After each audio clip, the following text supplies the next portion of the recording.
Hello friends, कैसे हैं आप सब। स्वागत है आपका यूपीएससी एट होम प्रविशा के यूट्यूब प्लेटफॉर्म पे। हम जो यूपी पीसीएस की मेंस आंसर राइटिंग कर रहे हैं, जिसमें हमने जो टारगेट रखा है डेली 5 क्वेश्चन की आंसर राइटिंग करने का, उसी सीरीज़ में हमारा जो क्वेश्चन है वो जीएस पेपर 6 से है। क्वेश्चन को हम देखेंगे।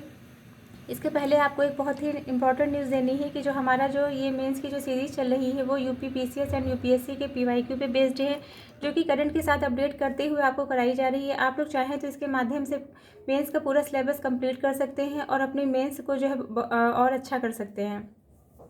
तो क्वेश्चन को हम स्टार्ट करते हैं। क्वेश्चन है हमारा, उत्तर प्रदेश के तराई क्षेत्र में वन जीव अभ्यारण्य के पारिस्थितिकी महत्व की व्याख्या कीजिए। क्वेश्चन क्या पूछा गया है कि उत्तर प्रदेश का जो तराई का जो रीजन है वहाँ पे जो है वन जीव अभ्यारण्य के जो पारिस्थितिक महत्व है उसकी हमें व्याख्या करनी है। तो सबसे पहले हम इसका इंट्रो देखेंगे। उत्तर प्रदेश की तराई दुधवा और कतरनिया घाट जैसे वन्य जीव अभ्यारण्यों का घर है।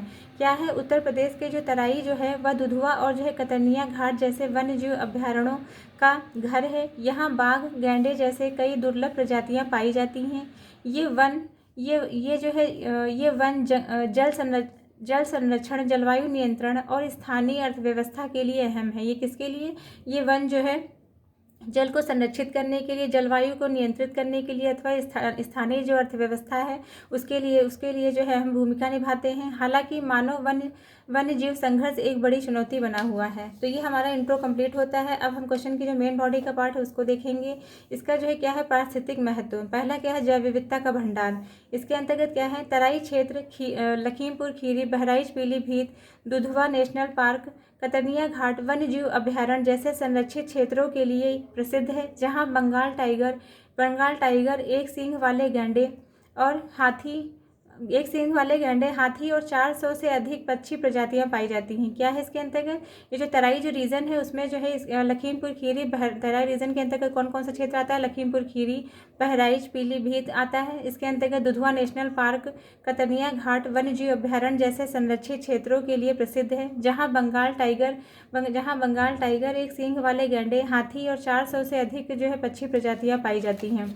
दूसरा क्या है, जलवायु नियंत्रक। इसके अंतर्गत घने वन कार्बन सिंक का काम करते हैं। जो घने जो वन है ये जलवायु को कंट्रोल करने के लिए जो आवश्यक है। इसके अंतर्गत क्या है, जो घने जो वन है वो क्या करते हैं, वो कार्बन को जो है सिंक करने का काम करते हैं और हिमालय से आने वाली ठंडी हवाओं को भी संतुलित करते हैं। तीसरा क्या है, जल संरक्षण। इसके अंतर्गत तराई के जो है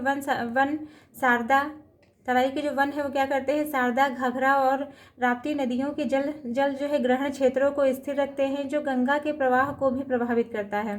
तराई के क्षेत्र क्या करता है, ये शारदा, घाघरा और राप्ती नदियों के जो है जल ग्रहण क्षेत्रों को स्थिर रखते हैं, जो गंगा के प्रवाह को भी प्रभावित करता है। फिर क्या है, इसका जो है पारिस्थितिक महत्व देख लिया। अब आर्थिक और सामाजिक योगदान देखेंगे। इसका पहला पॉइंट क्या है, इको टूरिज्म। इसके अंतर्गत वन्य जीव सफारी और जो है बर्ड वॉचिंग से जो है स्थानीय आय में वृद्धि होती है। क्या होता है, वन्य जीव सफारी और जो है बर्ड वॉचिंग से जो है क्या होता है, जो स्थानीय जो आय है उसमें वृद्धि होती है। दूसरा क्या है, जैव संसाधन। इसके अंतर्गत लाख, शहद, जड़ी बूटी और चारा उपलब्ध कराते हैं। ये क्या कराते हैं, ये लाख, शहद, जड़ी बूटियाँ और चारे को उपलब्ध कराते हैं।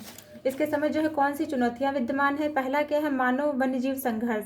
इसके अंतर्गत क्या होता है, हाथियों और बाघों द्वारा फसलों का नुकसान होता है।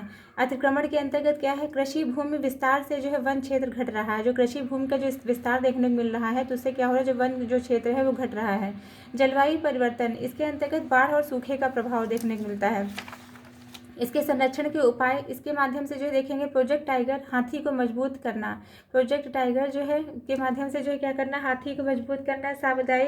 सामुदायिक वन प्रबंधन को बढ़ावा देना और ग्रीन कॉरिडोर विकसित करना। फिर ये हमने जो है इसके संरक्षण के उपाय देख लिए। अब हमारा जो क्वेश्चन की मेन बॉडी का पार्ट था वो कंप्लीट हो गया। इसका कंक्लूजन देखेंगे कि तराई के जो है वन पारिस्थितिकी संतुलन, आजीविका और जलवायु स्थिरता के लिए अत्यंत महत्वपूर्ण है। टिकाऊ प्रबंधन आवश्यक है। मतलब जो तराई का जो वन है वो जो है क्या है, पारिस्थितिकी को संतुलित करने के लिए, आजीविका के लिए और जलवायु की स्थिरता के लिए अत्यंत महत्वपूर्ण है। और टिकाऊ प्रबंधन जो है अत्यंत महत्वपूर्ण है और टिकाऊ प्रबंधन जो है आवश्यक है। तो ये हमारा क्वेश्चन कंप्लीट होता है। आप लोग को हमारी जो मेंस की सीरीज़ चल रही कैसी लग रही है हमारे कमेंट सेक्शन में ज़रूर बताइए और हमारे चैनल पे अपना प्यार और सपोर्ट बनाए रखिए। ऐसे ही हमारे साथ में जो है पढ़ते रहिए और मेंस की आंसर राइटिंग करते रहिए। Thank you.